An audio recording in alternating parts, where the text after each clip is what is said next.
A reivindicarlo, a dar nuestro granito de arena y, pues bueno, que se nos oiga, por lo menos que se nos oiga.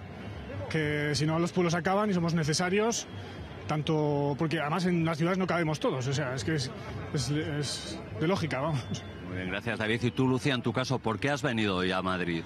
Bueno, pues yo vengo de un pequeño pueblo que se llama Castellote, en la provincia de Teruel, y venimos a pedir que no nos traten de mejor ni de menor manera que el resto de españoles, pero que sí que nos den una oportunidad para seguir quedándonos en nuestros pueblos.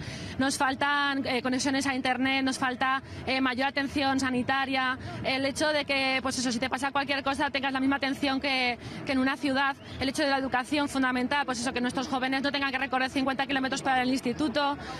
Simplemente pedimos lo que cualquier español pediría en el caso de que viera que su pueblo fallece y que no sabes cómo remediarlo.